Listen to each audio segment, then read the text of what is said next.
He was so proud of being Indian. I think for him, it was a way to be something other than just a Finch.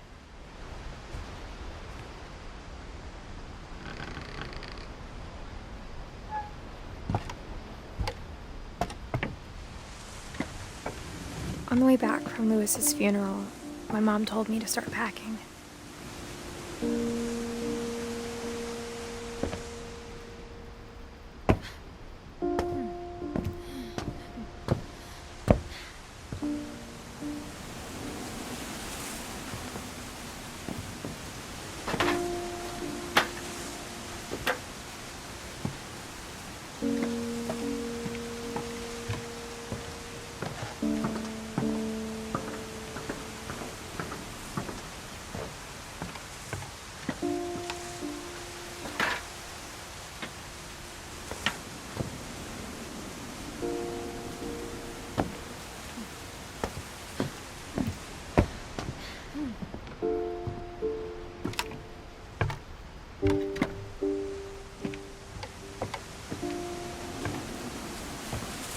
She waited until the day before we left to tell Edie.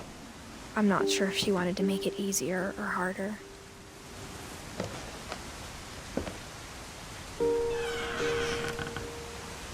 I wish we'd stayed.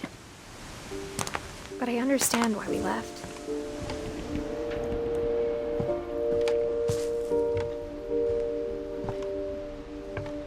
My mom ended up leaving everything behind.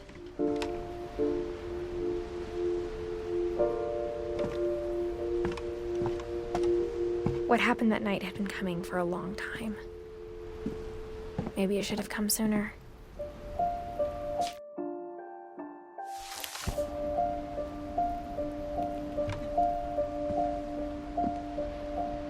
But it had to end one way or another. All that's left now is to tell you about that last night.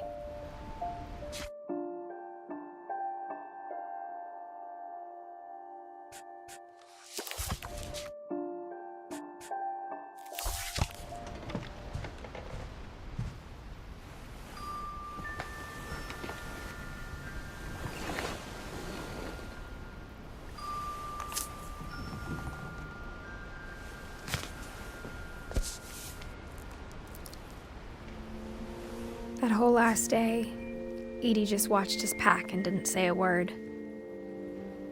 Until supper, when she raised her glass and said, "To our final night together, and all our final nights apart." Grandma, you know what I said about alcohol. Some of your medications are very Edith, specific. I left a present for you in the hallway.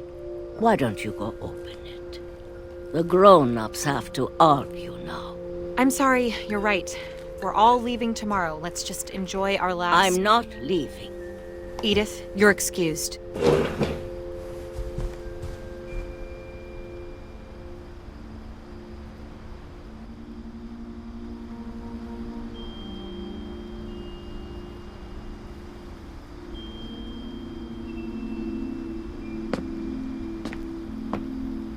The power had been shut off that morning, but Edie always had plenty of candles. When my mom sealed the library, I don't think she knew about the other entrance, or that Edie had a key to it.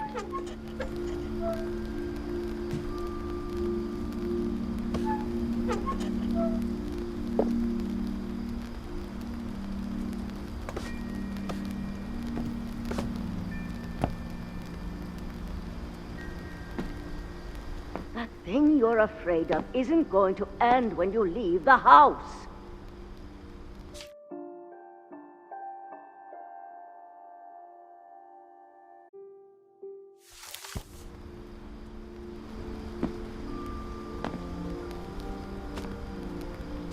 Edith has a right to know these stories. My children are dead because of your stories. I think it's best if Edith and I leave tonight. We'll have the nursing home send a van for you in the morning, okay? Dear Edith, there's so many stories I wish I could tell you, but there's only time for one. This is about what happened on the night you were born. That night, the tide went way, way out.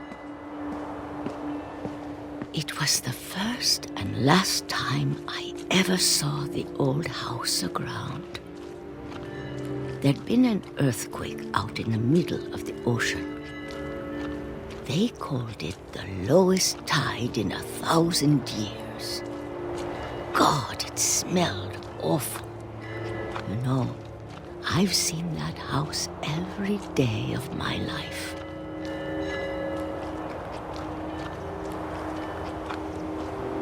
But I never thought I'd go back to it. When the fog rolled in, I lost my way.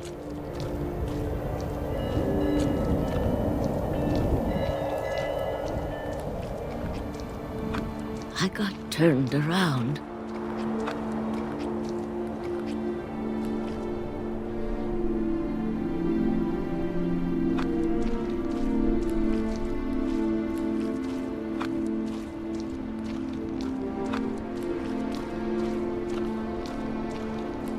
For a while, I wandered. I started seeing things.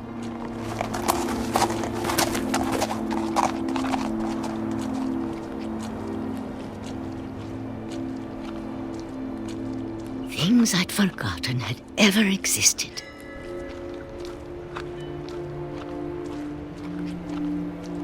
But when I saw them, they felt like old friends. That night, a lot of things came back to me. Or maybe I came back to them.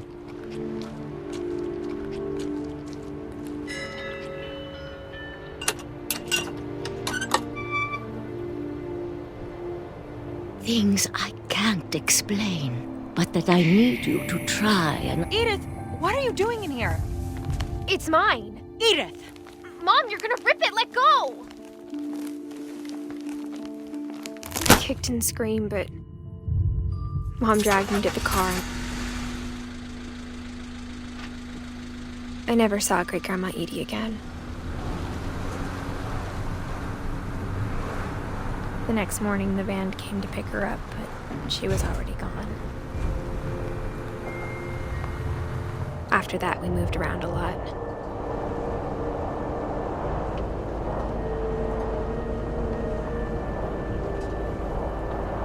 We both tried to make the best of it.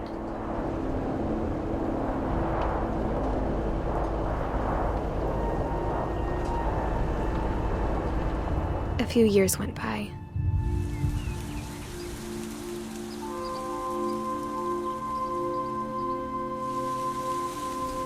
My mom didn't like to talk about it,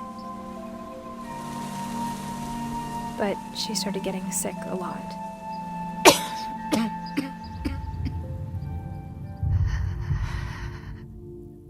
She got better for a while, and then she didn't. And then I was alone. The last Finch left alive.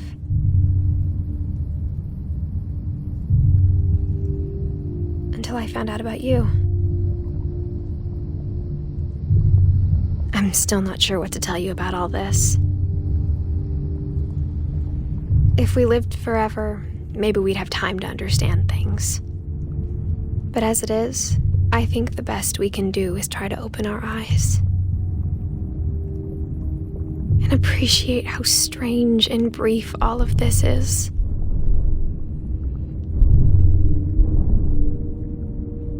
This journal was supposed to be for you, but now I hope you'll never see it. I just want to meet you and tell you all these stories myself. But I guess if you're reading this now,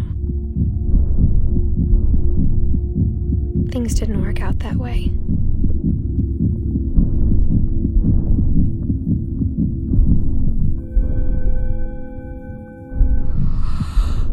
This is where your story begins. I'm sorry I won't be there to see it.